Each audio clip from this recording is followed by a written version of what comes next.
Bonjour à tous et bienvenue dans Invitation au voyage, l'émission qui ouvre désormais vos yeux sur le monde tous les après-midi de la semaine sur Arte. Alors vous avez de la chance, aujourd'hui c'est entrée, plat et dessert, à savoir 3 voyages guidés par des personnes exceptionnelles. Aujourd'hui, par exemple, vous allez découvrir à quel point la Ruhr peut être glamour, et ce grâce à Peter Lindbergh. Ce photographe, dans les années 90, a participé au lancement de la carrière des super top modèles, et la Ruhr n'est pas pour rien dans son noir et blanc devenu si célèbre. Si j'avais grandi ailleurs, mes photos seraient complètement différentes. La Ruhr est une école incroyable, une véritable école graphique.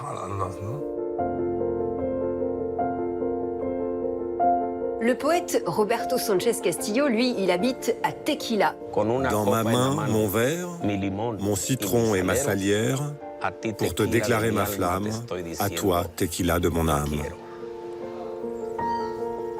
Tequila, c'est le nom de la petite ville mexicaine où l'on produit, vous avez deviné? Oui, la tequila, ou le tequila, si vous en commandez un au Mexique, parce que là-bas, le mot est masculin. Bref, quel que soit le genre, il ne faudra pas se laisser enivrer malgré tout par la beauté des champs d'agave bleutés. Comme vous, Lucie est une téléspectatrice. C'est elle qui nous offre l'invitation personnelle du jour. Lucie, elle vient de la Martinique et loin des images cartes postales, on va aller grâce à elle sur la petite plage abandonnée de Macuba, loin de toute civilisation, avec pour seule compagnie le bruit de la houle et du vent. Mais avant d'être grisé par le vent des Caraïbes, c'est à l'ouest de l'Allemagne qu'on va se rendre, dans la Ruhr, là où a grandi l'un des photographes de mode les plus célèbres au monde, Peter Lindbergh. Peter Lindbergh, vous le connaissez pour son noir et blanc et les yeux charbonneux de ses modèles, que ce soit dans les photos des top modèles qu'il a faites dans les années 90 ou dans le calendrier Pirelli qu'il vient de signer, eh bien vous allez voir que la région de son enfance garde une influence primordiale dans son travail. Et oui, la beauté peut se trouver là où on ne l'attend pas forcément.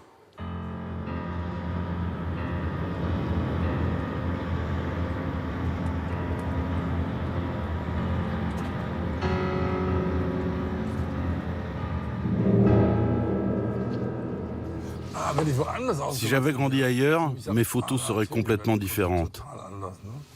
La Ruhr est une école incroyable, une véritable école graphique. Et ce n'est pas un lieu de compromis. Les choses n'y sont pas un peu belles ni un peu laides. À l'époque aussi, c'était plutôt dur, droit et même brutal. Mais il n'y avait rien de négatif. J'ai toujours trouvé cela beau et impressionnant. Impressionnant et inspirant.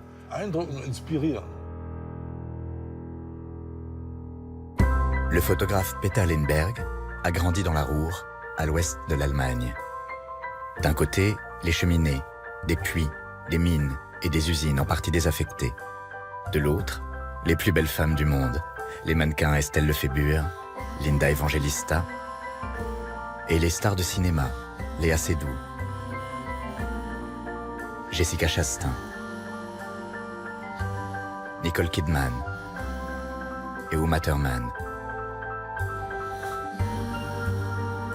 Peter Lindbergh, 72 ans, déclenche son objectif devant les stars et les top modèles.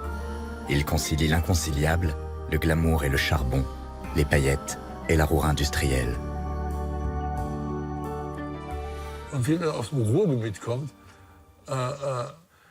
Quand on vient de la Ruhr, on a un regard un peu décalé. La Ruhr est un endroit brut et on voit les choses simplement, car à l'époque, là-bas, tout était simple, sans superflu.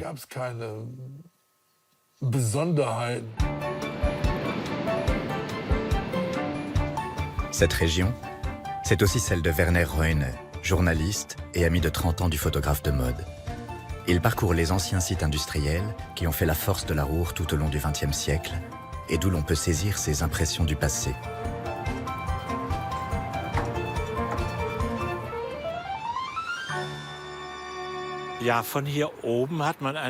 D'ici, on a un large point de vue sur la région de la Ruhr. C'est un paysage qui a changé, mais pas tant que ça non plus. Là-bas, on voit les anciennes aciéries, la tour d'extraction d'une mine, et au nord, encore des industries et des raffineries.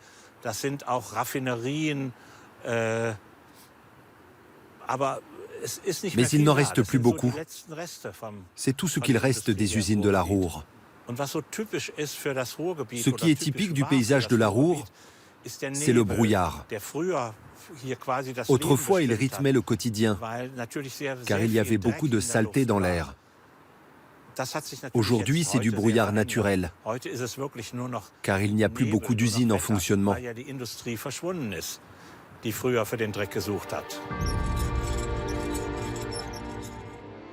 Au lendemain de la Seconde Guerre mondiale, l'Allemagne en ruine se reconstruit.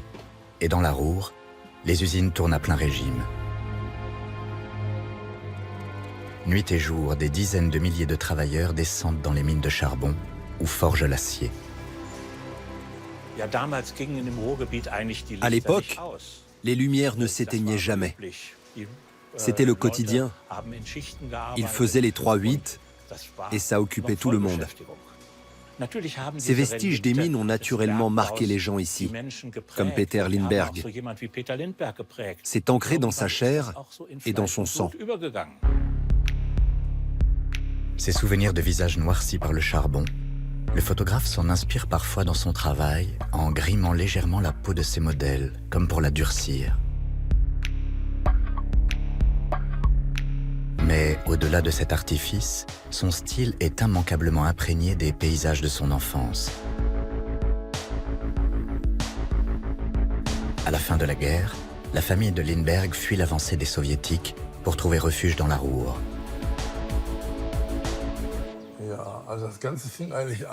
Tout a commencé au lendemain de la guerre, lorsque ma famille s'est installée dans un quartier de Duisbourg, Rheinhausen. Mon oncle avait une ferme avec des vaches et des moutons. Elle donnait directement sur le Rhin. Une prairie de 15 km sur 1 km de large. C'était très grand.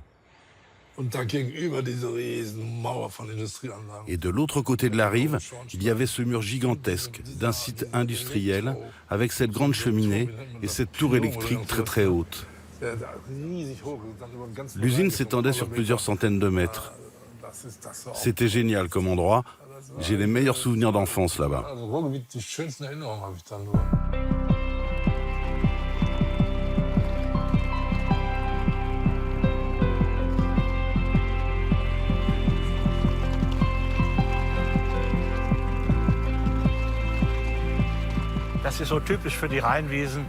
C'est un paysage typique des rives du Rhin, le cœur de la Ruhr. C'est ce mélange inhabituel entre la nature et l'industrie. Et cette nature a beaucoup marqué Peter.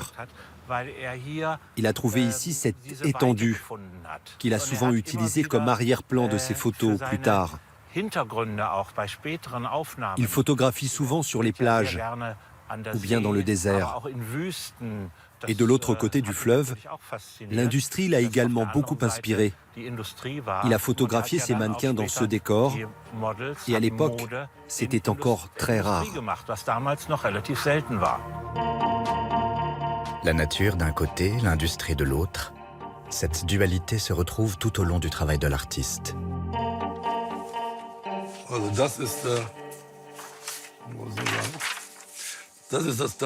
Ça, c'est la force de la nature.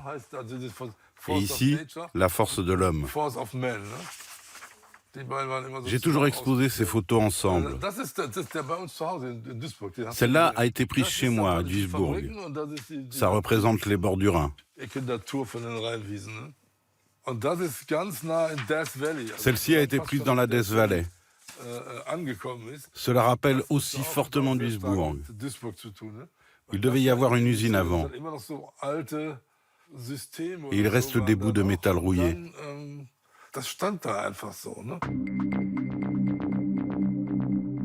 Dans chacune de ces images, le glamour se fond dans un décor de quotidien presque désuet. La beauté éclatante des mannequins contraste avec la sobriété et même la froideur de ces décors. Un style qui porte définitivement la signature du photographe de mode.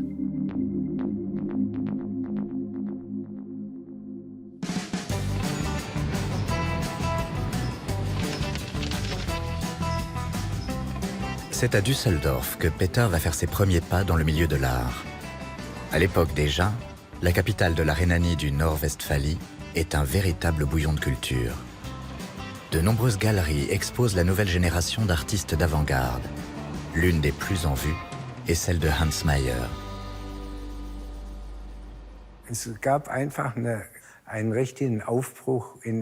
C'était le commencement d'un nouveau monde. Après 20 ou 25 ans d'hitlérisme, la nouvelle génération était très inspirée et voulait réaliser du très bon travail. C'est dans ce contexte que Peter Lindbergh a grandi. Il a vécu tout cela. À la fin des années 60, le galeriste découvre le jeune Peter, à l'époque étudiant en art plastique. Il expose alors ses œuvres, des panneaux inspirés de l'art conceptuel. Mais très vite, Lindbergh abandonne l'art conceptuel pour la photo de mode. Il décide d'en faire son métier. 20 ans plus tard, Hans Mayer sera le premier à exposer les photos de Peter Lindbergh. C'était le carton d'invitation de l'exposition. Il y avait plus de 4000 personnes au vernissage. C'était très animé. Il y avait beaucoup d'amis dans la région. Et tout le monde le connaissait et l'appréciait. J'étais fasciné par toutes ces photos et par toutes les jolies femmes qu'il avait photographiées. Tout le monde était enchanté. Il ne pouvait pas avoir plus de succès ce jour-là. Cela l'a hissé au rang des plus grands artistes du moment.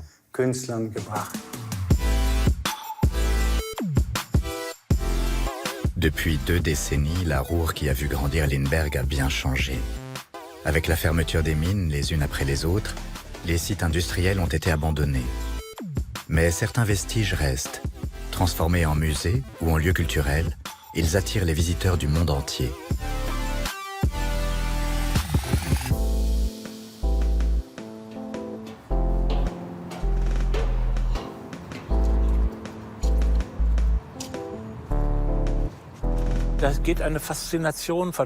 Ce sont des endroits incroyables. C'est l'une des plus fortes concentrations d'industrie au monde. C'est très particulier. Je pense que l'on ressent ici toute la sueur qui a coulé, tout le travail difficile que cela a représenté. Et c'est vraiment fascinant. Un terrain d'exploration qui a aussi attiré les artistes. Certains y ont trouvé une forme d'esthétique. Des artistes ont estimé ici que cela pouvait aussi être de l'art. Des sculptures anonymes. Peter Lindbergh l'a vu aussi et s'en est inspiré. Toutes ces formes que l'on retrouve parfois dans ses photos.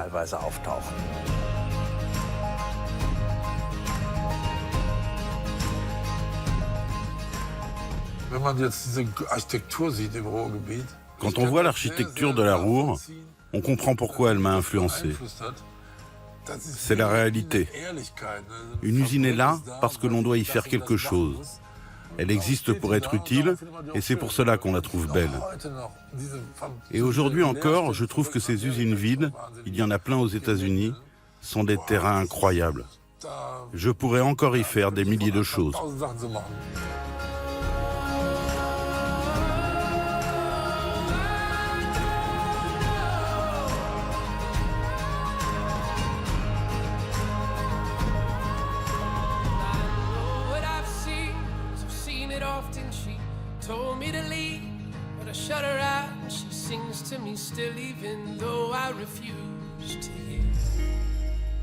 Et on ne demande que ça, hein. La Ruhr, d'ailleurs, n'a pas influencé que le monde de la photographie, mais aussi les débuts du cinéma allemand avec Fritz Lang ou la danse avec la chorégraphe Pina Bausch. Bref, je vous propose d'y rester dans cette Ruhr qu'aucun guide touristique ne vous recommande. Car nous, quand on aime, on ne compte pas. Wuppertal, c'est une ville qui, sur le papier, cumule les handicaps. Situé au cœur de la disgracieuse Ruhr industrielle, c'est le rare endroit au monde à être doté d'un monorail suspendu, la Wuppertaler Schwebebahn, qui circule au-dessus de la ville sur 13 km. Même les éléphants y font des malaises. Tuffy, en 1950, en emprunte un, mais victime du mal des transports, elle préfère sauter en marche. Rien de grave, rassurez-vous, elle est tombée à l'eau à peine quelques égratignures. Wuppertal, c'est aussi la cité natale de Horst Tapper, alias d'Eric, le flic le plus sexy du petit écran. Voilà donc Wuppertal, la Wunderbar. Et pourtant, cette ville connaît aussi des moments de grâce.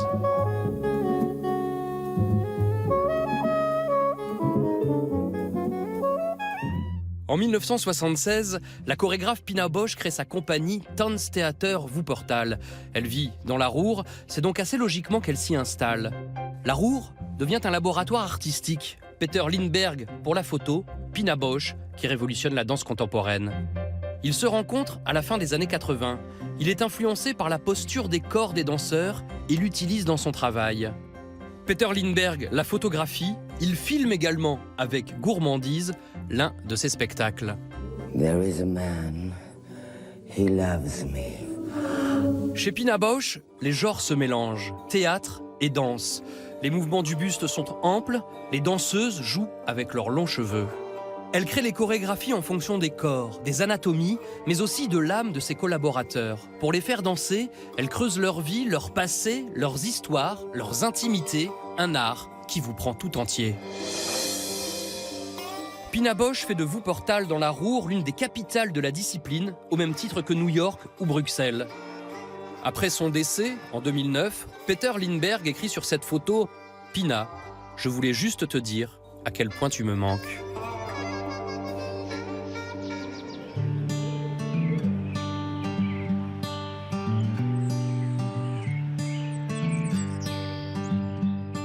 J'espère qu'après ça, on aura un petit peu changé votre regard sur cette région.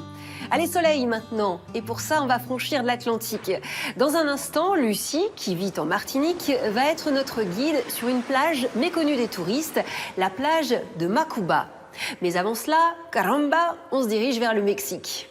Et sous ce soleil, c'est une marée de bleu qui va inonder vos pupilles. Et pas seulement en raison du ciel azur et de la côte pacifique. Non, il y a aussi du bleu lavande qui va vous envoûter sur place.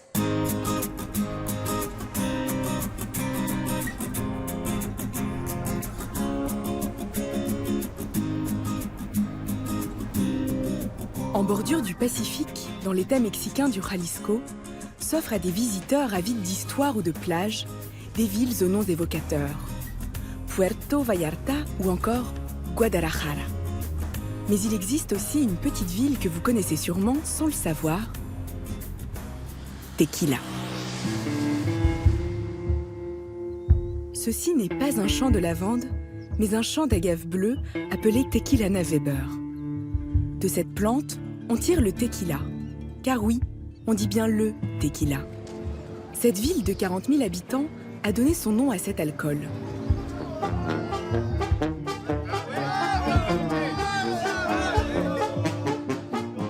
Tout autour de Tequila, à perte de vue, des champs azurés façonnés depuis plus de 2000 ans. Des distilleries, des haciendas, un paysage et une culture aujourd'hui classés au patrimoine mondial de l'UNESCO.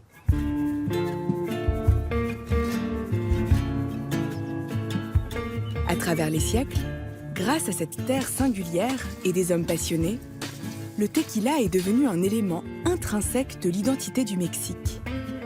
Comme le cognac, il est une appellation d'origine et ne peut être produit que dans cet état du Jalisco.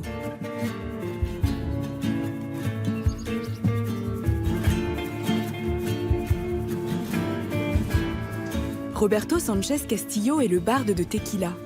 La démesure ne lui fait pas peur. Et si je m'emplis d'orgueil, j'ai des raisons de l'être. La tequila compte 7 lettres, autant que le cœur de mon être. Pour Roberto, Tequila n'est pas une contrée éthylique. Elle est avant tout une ville idyllique. Pour moi, être originaire de Tequila est une chance.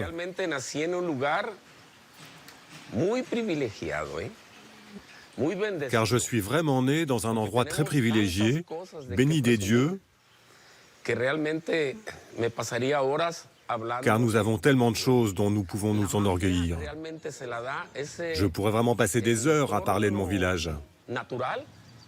La magie vient de l'environnement naturel et de ses habitants. J'aime mon village, c'est un paradis.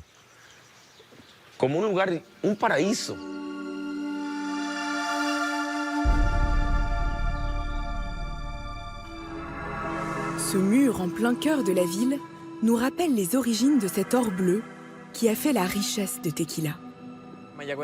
Mayahuel était une déesse qui vivait au ciel et était fiancée à Quetzalcoatl. Ils tentent de descendre sur la terre pour vivre ensemble et se transformer en arbre pour toujours. La grand-mère de Mayahuel s'en rend compte et essaye de tuer Mayahuel et Quetzalcoatl. Mayahuel meurt, mais Quetzalcoatl survit. Il se sauve et quand il revient, il enterre les restes de Mayahuel. C'est de ces restes qu'est né le premier agave.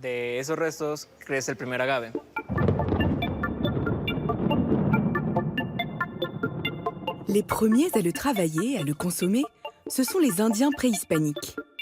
Ce n'est pas encore le tequila tel qu'on le connaît aujourd'hui, mais du pulque, une boisson peu alcoolisée. Il va falloir attendre le XVIe siècle pour que le tequila prenne sa forme actuelle. Lors de la conquête du Mexique, les colons espagnols ne se contentent pas de décimer et d'évangéliser ce qu'il reste des populations indiennes. Ils apportent aussi avec eux leur savoir-faire en matière de distillation. C'est la première évolution dans l'histoire du tequila. 300 ans plus tard, la seconde arrive par le train.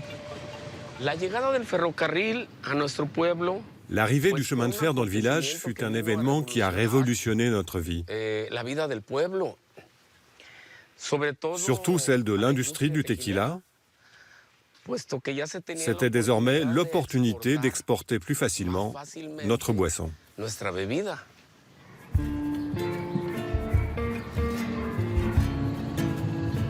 L'ivresse hispano-mexicaine va à son tour conquérir les bars de l'Occident.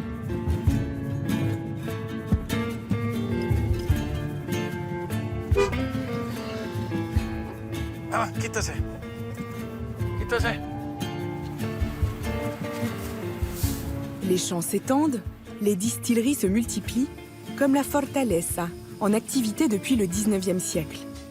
Don Guillermo Saosa nous invite à découvrir son hacienda avec une fierté qu'il communique sans modération. Quand j'étais petit, mon grand-père m'emmenait voir les champs d'agave. Il me disait que c'était la terre de son père et avant lui de son grand-père. Que c'était la terre de l'agave dont il faut toujours prendre soin. C'est un honneur de suivre la tradition de mon grand-père, de mon arrière-grand-père et de mon trisaïeul. Mes fils, eux aussi, suivent cette voie. C'est la 6e génération impliquée dans cette belle affaire de famille.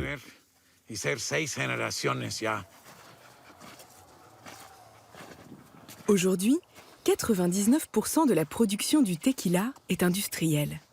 Guillermo fait partie des 1% à le produire de façon artisanale. Et depuis 150 ans, à la Fortaleza, on applique la même recette avec quasiment les mêmes moyens. Après la plantation, l'agave est cueillie à l'âge de raison, 7 ou 8 ans.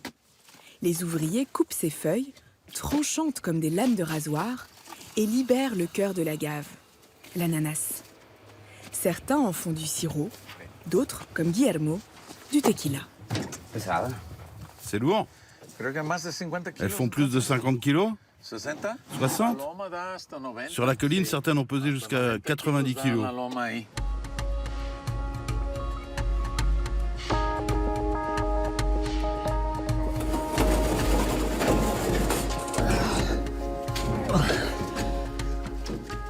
Après une cuisson à la vapeur d'une trentaine d'heures, l'agave est broyée par une meule ancestrale.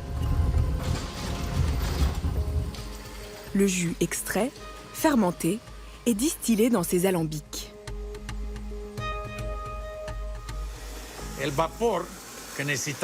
La vapeur dont nous avons besoin pour la cuisson de l'agave et sa distillation vient de cette ancienne chaudière. Cette chaudière est née la même année que mon grand-père, en 1903. On raconte que si on regarde le feu longtemps, on peut voir le diable au fond de la boîte.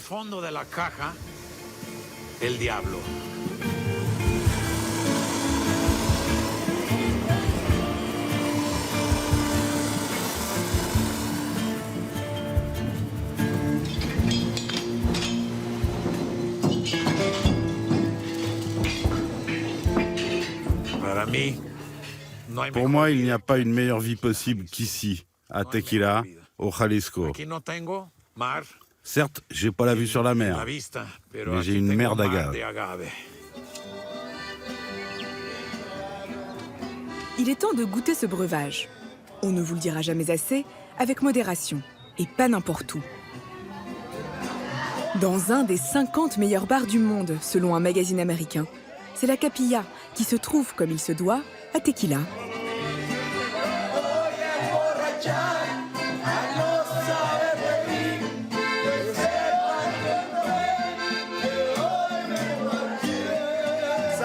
On dit que la Capilla, qui signifie chapelle en français, se nomme ainsi car on y entre debout et qu'on en ressort à genoux. Ici, à la Capilla, c'est comme une grande famille. Nous traitons nos clients comme il se doit. J'ai le travail le plus humain du monde.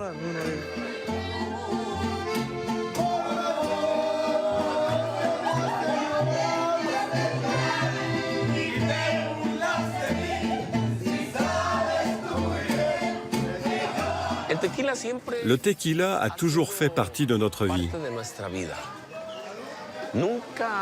Pour la naissance d'un enfant, les anniversaires, les mariages, la mort de quelqu'un, le tequila nous accompagne toujours et partout. Personnellement, je l'adore, car il m'a aidé dans beaucoup de situations pour libérer mes sentiments. Quand on veut déclarer sa flamme à la femme qu'on aime, par exemple, on ose plus facilement après un petit verre, non ? Mais aussi quand on ressent une douleur causée par la perte d'un être aimé. Tu bois un petit tequila et ça t'aide à faire sortir les larmes.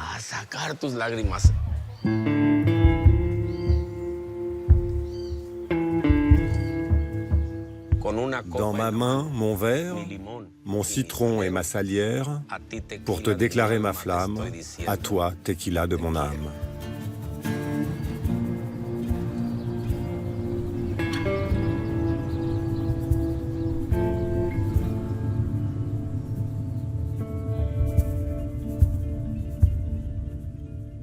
Oui, enfin, à consommer avec modération, quelles que soient les circonstances. Il est d'ailleurs grisant aussi le paysage où nous invite Lucie. Lucie, elle est écrivain et comme vous, elle regarde notre émission. Elle a voulu partager avec nous une plage méconnue de son île, la Martinique. Nord-Plage, c'est le nom de cet endroit qui se trouve à l'extrême nord de l'île. Lucie, elle y a vécu quand elle était enfant, avant d'en être expulsée, car désormais, l'endroit est classé comme inhabitable. Et pour répondre à cette invitation du bout du monde, il faut partir de Fort-de-France, direction plein nord. Au bout d'une heure, on arrive dans ce fameux village de Macouba, dernière parcelle de terre, avant de plonger nos yeux dans les Caraïbes. Un petit chemin de terre taillé dans la roche va nous amener à Nord-Plage.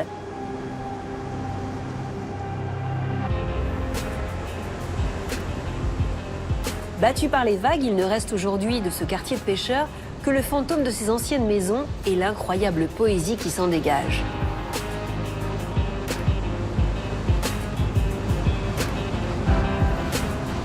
Je suis arrivée ici à l'âge de 2 ans avec ma mère, avec mes parents, mes frères et sœurs, qui sont partis en 1986. Mais moi, par contre, je ne suis pas partie, je suis restée jusqu'en 2013. Nord-Plage, c'est un quartier qui me parle énormément, qui me transmet un message.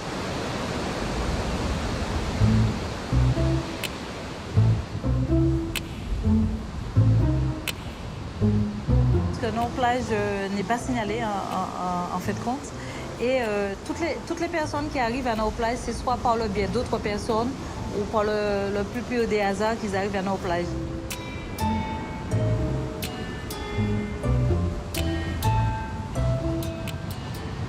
Alors ici, c'est ma maison.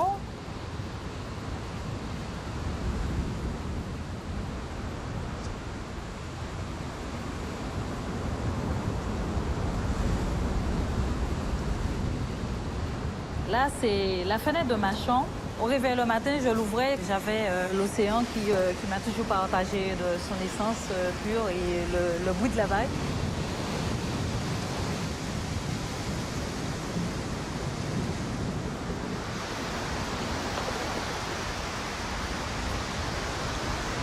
Actuellement, il n'y a plus personne. Comme je dis tout le temps, je n'habite plus à nos plages, mais nos plages m'habitent.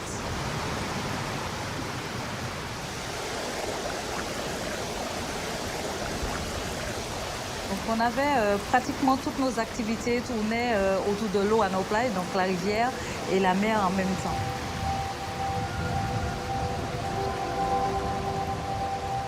Le bain de rivière, c'était dans la grotte, face à la voûte, la grotte naturelle en fait.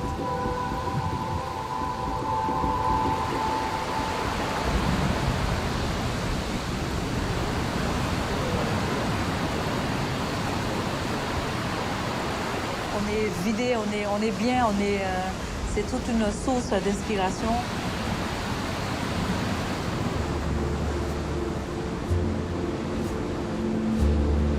C'est dans cette nature-là, face à la houle, justement, que l'inspiration est venue un dimanche après-midi. J'avais toujours eu l'envie d'écrire. Ce n'est qu'en 2006, justement, que j'ai trouvé cette inspiration qui m'a permis d'écrire mon premier livre.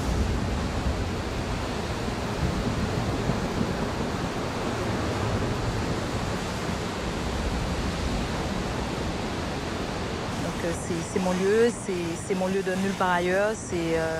C'est cette nature profonde et cette ressource et cette inspiration. C'est en tout, nos plages pour moi, c'est cela.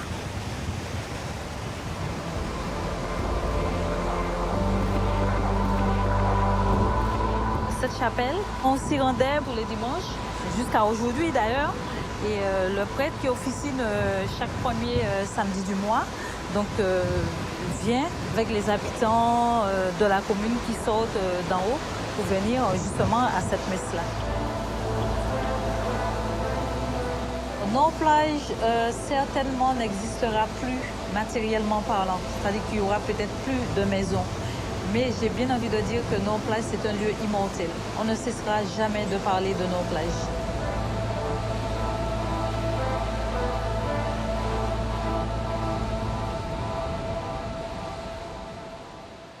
Maintenant, vous savez où aller si jamais vous voulez vous ressourcer.